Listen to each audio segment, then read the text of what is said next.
Assalamualaikum warahmatullahi wabarakatuh.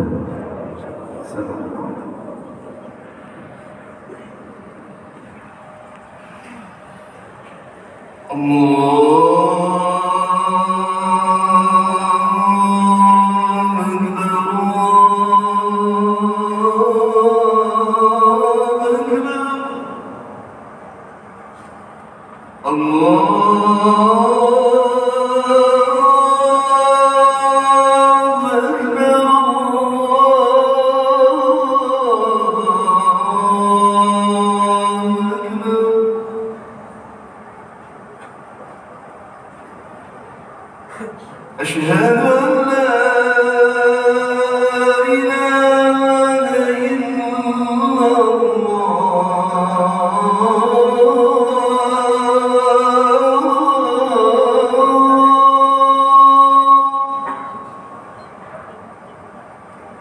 أشهد أن لا إله إلا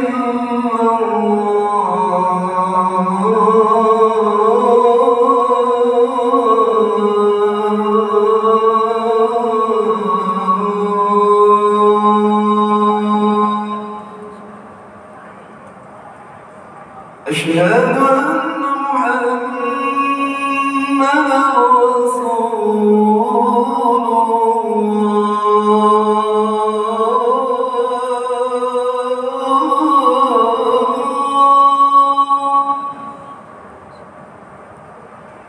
أشهد أن محمدًا رسول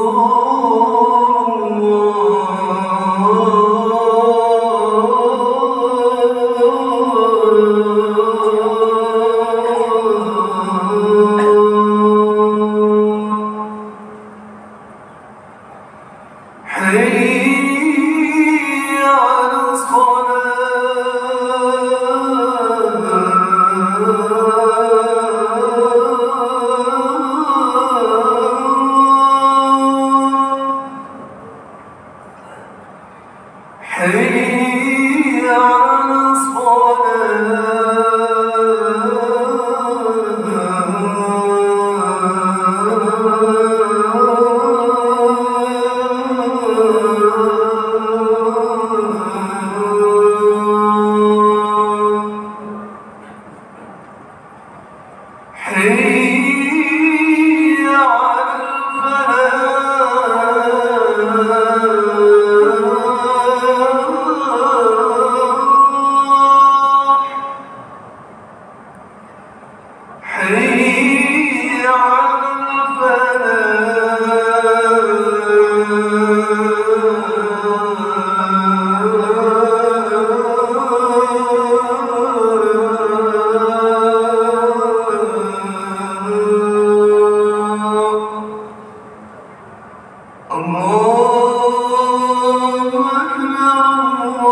على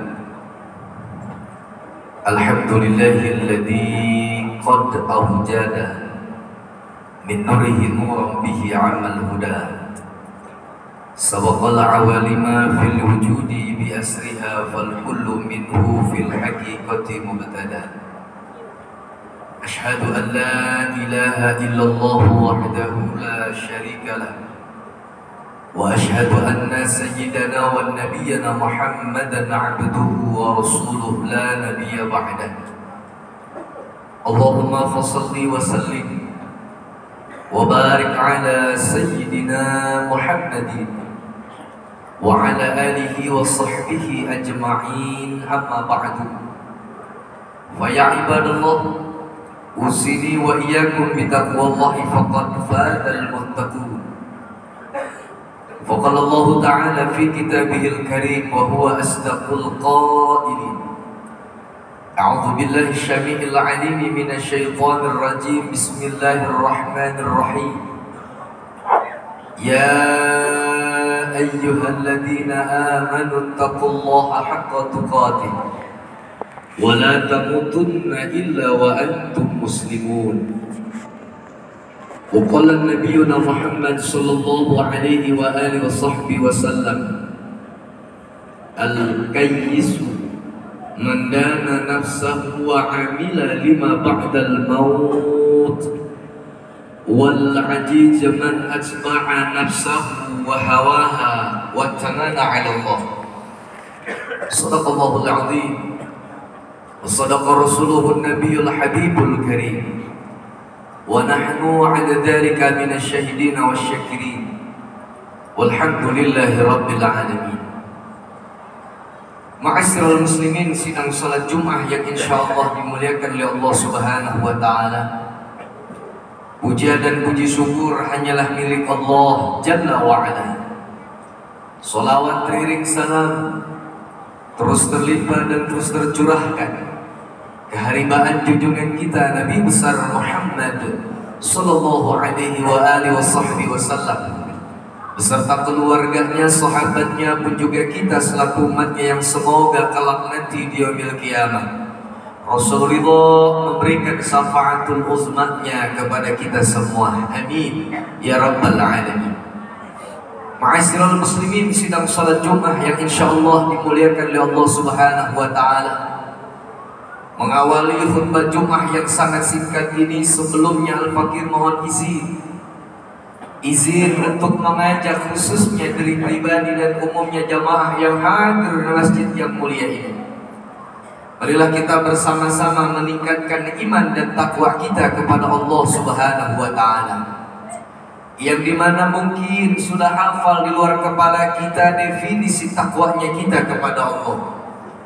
Itu tiada lain tiada bukan menjalankan perintah dan menjauhkan larangan yang Allah syariatkan kepada kita. Tapi mudah-mudahan bukan hanya saja hafal di luar kepala kita arti dari takwanya kita kepada Allah, tapi kita bisa mampu mengamaliyahkan, kita dapat mampu mengaplikasikan ataupun senantiasa mempraktekkan fadilah yang terkandung dalam kalimat takwanya kita kepada Allah Subhanahu wa taala. Tak lupa di hari yang penuh barakah ini kita memohon kepada Allah, semoga kita yang senantiasa meningkatkan dan mengamalkan iman dan takwanya kita kepada Allah, Allah berkenan menjadikan diri kita sebagai manusia yang paling bahagia hidupnya, manusia yang paling mulia hidupnya, bukan hanya saja di alam dunia, fa insyaallah di alam kubur, bahkan nanti di yaumil qiyamah pun Allah berikan bahagia dan kemuliaan kepada kita semua. Amin ya rabbal alamin. Ma'asyiral muslimin, sidang salat Jumat yang insyaallah dimuliakan oleh Allah Subhanahu wa taala. Bersyukur kepada Allah, pada hari ini kita sudah memasuki Jumat yang pertama di bulan yang Allah muliakan. Walaupun saudara-saudara kita yang ada di belahan sana yang sedang melaksanakan syariat Islam, yang dimana hari ini mereka jatuh tanggal 8 Dzulhijjah, tetapi alhamdulillah di Indonesia bahwasanya hari ini baru masuk tanggal 7 Dzulhijjah. Tapi yang jadi renungan buat kita bukan memperdebatkan kenapa di Arab Saudi sholat Idul Adha-nya itu hari Ahad, tapi kenapa di Indonesia sholat Idul Adha-nya itu hari Senin. Karena yang namanya haji adalah wukuf di Arafah. Yang jadi masalah bukan itu yang harus kita perdebatkan ibadahmu. Yang harus kita perdebatkan di posisi manakah saat ini, bulan ini, tahun ini ibadah dan diri kita meningkat atau semakin menurunnya ibadah dan ketaatan kita kepada Allah Subhanahu wa taala. Karena hikmah Dzulhijjah yang Allah sampaikan kepada kita, bukan hanya sekedar memperdebatkan sholat Idul Adha Senin ataupun hari Minggu. Dzulhijjah bukan diperdebatkan masalah wukuf di Arafah hari Sabtu ataupun hari Minggunya. Tapi yang wajib kita perdebatkan dalam diri kita, bagaimana Dzulhijjah ini memberikan sebuah pelajaran buat kita bahwa sudah semakin dekatkah kita kepada Allah Subhanahu wa Ta'ala. Bahwa yang harus kita perdebatkan dalam diri kita dalam Dzulhijjah tahun ini, sudah berapa banyakkah kurban kita kepada Allah Subhanahu wa Ta'ala. Yang harus kita perdebatkan dalam diri kita di Dzulhijjah tahun ini, sudah berapa banyakkah amal kebaikan yang sudah kita lakukan, bukan hanya saja kepada Allah, tapi juga kepada sesama hamba-hamba Allah Subhanahu wa Ta'ala. Ini yang harus kita renungkan ibadah. Karena akhir-akhir ini sedang ramai di media sosial. Di Arafah wukufnya hari Minggu ataupun hari Sabtu. Kalau begitu bagaimana kami sholat Idul Adha-nya di Indonesia? Bukan itu yang harus kita perdebatkan ibadah. Yang harus kita perdebatkan sebagaimana tadi yang Al-Fakir sampaikan, sudah sedekat apakah kita kepada Allah Subhanahu wa Ta'ala. Karena hakikat hari raya Idul Adha, hakikat hari raya Idul Qurban, hakikatnya ibadah haji bukan hanya saja sekedar ritual kita salat Idul Adha 2 rakaat, bukan hanya sekedar ketika Allah izinkan kita berangkat ke Baitullah, kita tawaf keliling Ka'bah, kita sya'i Safa Marwah, kita lempar Jumratul Aqabah, bukan wukuf di Arafahnya, tapi sudah sejauh mana kedekatan kita kepada Allah Subhanahu wa Ta'ala. Sudah seberapa banyak mana diri kita berkorban untuk Allah Subhanahu wa Ta'ala. Maka bersyukur kepada Allah. Allah mengkaruniakan diri kita, Allah izinkan dan pilih kita menjadi umat manusia yang paling mulia yang ada di alam dunia, yang dimana Nabi kita Muhammad sallallahu alaihi wasallam begitu pedulinya kepada kita umat beliau, yang dimana jikalau tahun ini kita belum diizinkan oleh Allah untuk berangkat ke Baitullah, berziarah ke makamnya, tapi Allah dan juga Nabi kita Muhammad sallallahu alaihi wasallam memberikan solusi yang terbaik kepada kita, yang dimana sama kita tahu bahwa ada beberapa amaliyah yang jikalau amaliyah ini kita amalkan di alam dunia, khususnya Dzulhijjah ini, walaupun tidak sama derajatnya dengan ibadah haji, walaupun tidak sama derajatnya seperti orang yang sholat di Baitullah, tetapi Nabi kita Muhammad sallallahu alaihi wasallam begitu sayangnya kepada kita, karena mungkin beliau tahu bahwa nanti umatnya di akhir zaman belum ada yang Allah izinkan untuk bisa berangkat ke sana, tapi Allah dan beliau memberikan solusi kepada kita. Apa yang beliau sampaikan 15 abad yang lalu, beliau menyampaikan kepada kita, ma min ayyamin, bahwasanya tidak ada suatu hari dan suatu waktu nanti, al-amalun salih, yang jikalau kita hidup di alam dunia berbuat sebuah amal kebaikan, yang dimana amal kebaikan ini ulama menafsirkan kepada kita, baik itu puasa sunnahnya, baik itu bersedekahnya, baik itu bermuamalah dengan secara baiknya di bulan Dzulhijjah ini, Allah Subhanahu wa Ta'ala akan memberikan ganjaran yang sama seperti saudara-saudaranya yang diizinkan oleh Allah berangkat haji ke Baitullah. Cuman yang jadi catatan buat kita ibadah, terkadang solusi itu tidak pernah kita raih, terkadang solusi itu tidak pernah kita ambil. Bahkan kita menganggap, nanti saya akan berbuat amal kebaikan di tanggal 8, 9, dan 10-nya saja. Padahal kalau kita cermati ibadah Allah, Sampai-sampai Allah bersumpah di awal-awal Fajar Dzulhijjah sampai di hari ke-10 Dzulhijjahnya, Allah mengabarkan kepada kita, faqala ta'ala wal fajri wa layalin 'ashr, dan demi waktu fajar yang awal di bulan Dzulhijjah, Allah memberikan sumpahnya kepada kita bahwa di dalam bulan Dzulhijjah, di awal-awal bulan Dzulhijjah, Allah akan memberikan sebuah rahasia yang dahsyat, yang dimana Syekh Nawawi Al-Bantani Al-Jawi dalam tafsir Mahrul Labibnya mengabarkan kepada kita, jikalau ada di antara kita memberikan sebuah amal kebaikan kepada Allah di awal-awal bulan Dzulhijjah 1 sampai 9 ataupun 1 sampai 10 dalam bulan Dzulhijjah, di awal-awalnya Allah akan memberikan sebuah keindahan dan kebahagiaan serta kemuliaan kepada kita. Cuman yang jadi masalah buat kita, kadang kita lewati solusi-solusi yang terbaik yang Allah berikan kepada kita. Tapi yang harus kita ingat ibadah Allah, tidak ada kata terlambat. Masih ada hari esok, masih ada tanggal 9, dan juga masih ada tanggal 10, yang dimana Allah Subhanahu wa Ta'ala masih menantikan diri kita untuk sampai di mana rasa kedekatan kita kepada Allah Subhanahu wa Ta'ala. Makanya sampai-sampai Allah Subhanahu wa Ta'ala mengabarkan kepada Nabi kita Muhammad sallallahu alaihi wasallam, yang dimana kabar ini memang tertuju kepada Rasul, tapi hakikatnya kabar ini tertuju juga kepada kita. Agar apa?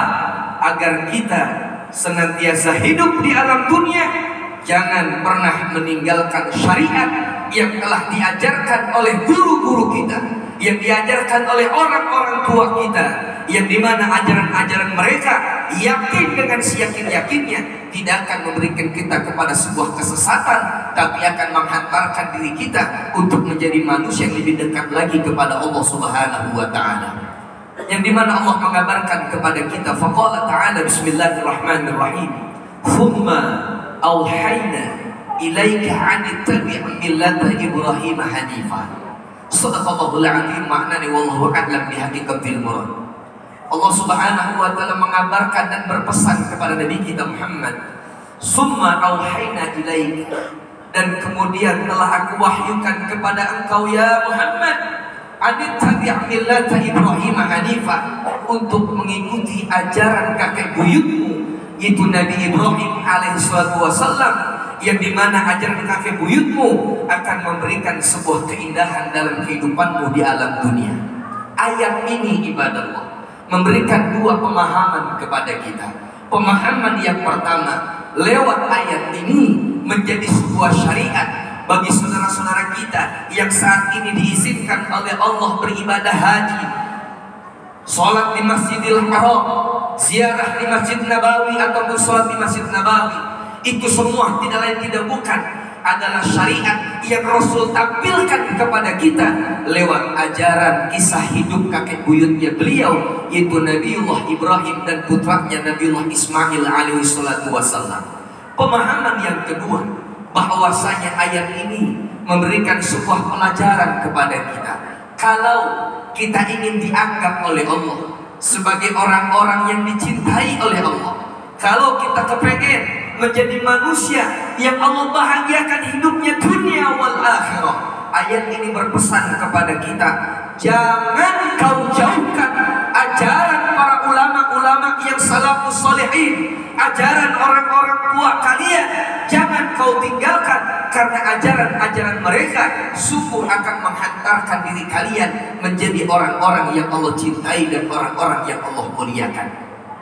Kenapa Al-Hakim membawakan ayat ini ibadah Allah? Maaf, karena akhir-akhir ini tidak sedikit banyak di antara kita makin hari makin meninggalkan ajaran guru-guru kita dan ajaran orang-orang tua kita, yang menganggap ajaran-ajaran mereka sudah tidak lagi relevan untuk diberikan ataupun disesuaikan dalam tahun ini, yang mana pada akhirnya maaf ibadah Allah, sedikit demi sedikit keberkahan, kemuliaan, kebahagiaan sedikit demi sedikit Allah akan cabut dalam diri kita. Maka dari itu ibadah Allah, pada kesempatan khutbah Jumat yang sangat singkat ini, Al-Fakir hanya ingin mengajak, yuk, kalau kita ingin Allah jadikan sebagai orang yang dicintai, kalau kita diinginkan oleh Allah sebagai orang-orang yang Allah bahagiakan, yang pertama, jangan pernah kita memperdebatkan masalah sholat hari Senin ataupun hari Minggu, tapi perdebatkan diri kita sudah sejauh mana kedekatan kita kepada Allah Subhanahu wa Ta'ala.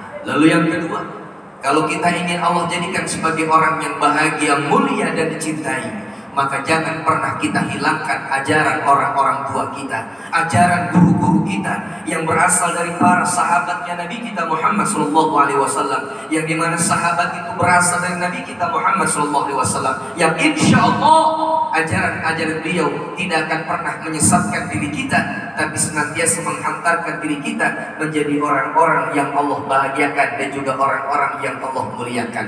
Pesan yang ketiga, yang terakhir ibadah Allah, kalau kita ingin dicintai oleh Allah, ingin menjadi orang yang Allah bahagiakan, ingin menjadi orang yang Allah senantiasa hormati dan Allah hargai di alam dunia, maka ingat pesan kekasih beliau, pesan utusan Allah, yaitu Nabi kita Muhammad SAW, yang dimana beliau mengatakan kepada kita, walaupun ada beberapa saudara-saudara kita menganggap pesan ini pesan yang lemah, tapi yang harus kita catat ibadah Allah, walaupun ini lemah, tapi akan memberikan motivasi kepada kita.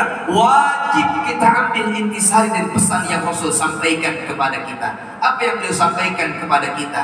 Man kana lahu sahatan falam yudhi wala yukrubanna musallana. Barang siapa di antara kita Dzulhijjah ini, tahun ini diberikan kesempatan yang indah oleh Allah, tapi mereka tidak mau berkurban, baik itu berkurban hartanya, baik itu berkurban jiwanya, maupun berkurban apapun dalam segala halnya, maka Rasulullah SAW membenci orang-orang yang tidak mau berkorban. Apa yang beliau sampaikan? Fala yuqrabanna musallana, jauh-jauhlah kalian dekat dari tempat sujudnya Allah Subhanahu wa Ta'ala. Artinya apa? Ulama menafsirkan kepada kita bahwa saking bencinya Rasul kepada orang-orang yang kufur atas nikmat yang telah Allah karuniakan kepada mereka, yang dimana mereka tidak memberikan kurbannya kepada Allah Subhanahu wa Ta'ala. Artinya kurban di sini bukan hanya saja kurban sebuah binatang ataupun seekor binatang saja, tapi berkurban tidak dengan harta, berkurban tidak dengan jiwa, tapi Allah berikan kesempatan kita nggak mau melakukan hal demikian. Itu Rasul saking bencinya kepada kita, sampai-sampai beliau mengatakan jauh-jauh dari tempat sujudnya Allah Subhanahu wa Ta'ala. Bahkan yang harus kita renungkan ibadah Allah, karena orang yang seperti ini ibarat orang yang kufur nikmatnya Allah Subhanahu wa Ta'ala. Yang harus kita ingat, Allah Subhanahu wa Ta'ala memang tidak memberikan secara rinci seperti azab apakah orang-orang yang kufur atas nikmatnya.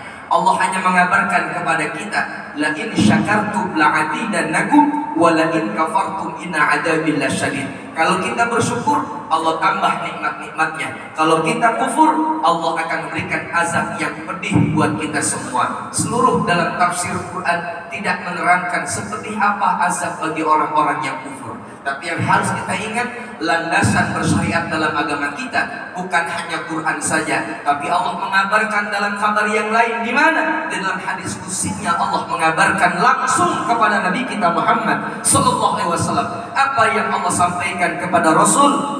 Man lam ya'mal ala na'mai, barang siapa di antara kalian tidak mau beramal dan bersyukur, wa malam yashkur ala na'mai wa malam yashbir ala balai, mereka enggak mau bersyukur atas nikmat yang aku berikan kepada mereka, mereka enggak mau bersabar atas ujian yang aku berikan kepada mereka. Apa yang Allah sampaikan kepada Rasul menjadi catatan buat kita semua. Wal yatrub rabban siwaya, cari Tuhan selain aku, kata Allah. Cukup sampai di situ?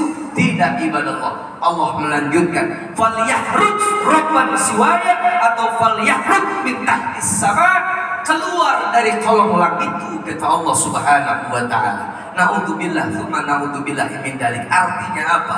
Orang yang kufur atas nikmat Allah, orang yang gak mau mendermakan sebagian hartanya untuk berjuang di jalan Allah, Mereka tidak mau berkorban jiwa, raga dan juga materialnya untuk Allah Subhanahu wa Ta'ala. Itu disamakan seperti orang yang kufur atas nikmat yang Allah berikan kepada mereka. Balasan orang yang kufur, Allah menyuruh kita untuk menjadi Tuhan selain Allah dan disuruh keluar dari kolong langitnya Allah Subhanahu wa Ta'ala. Mudah-mudahan kita semua tidak tergolong menjadi orang-orang yang senantiasa kufur terhadap nikmat Allah, tapi sebaliknya menjadi manusia yang selalu akan bersyukur kepada Allah Subhanahu wa Ta'ala. Dan terakhir kita berdoa kepada Allah, mudah-mudahan di tahun ini Allah jadikan diri kita sebagai orang-orang yang Allah cintai, menjadi orang-orang yang Allah ampuni, dan menjadi manusia yang senantiasa Allah bahagiakan hidupnya dunia, fil kubur wa fil akhirah. Barakallahu li wa lakum fil Qur'anil azim wa nafa'ni wa iyyakum bima fihi minal ayati wa dzikril hakim wa taqabbalallahu minna wa minkum tilawatahu innahu huwal ghafurur rahim.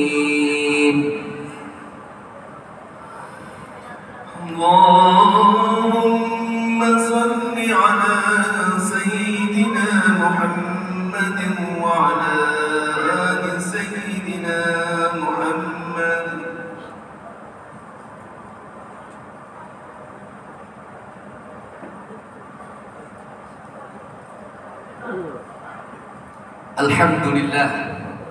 الحمد لله الذي بنعمته تتم الصالحات.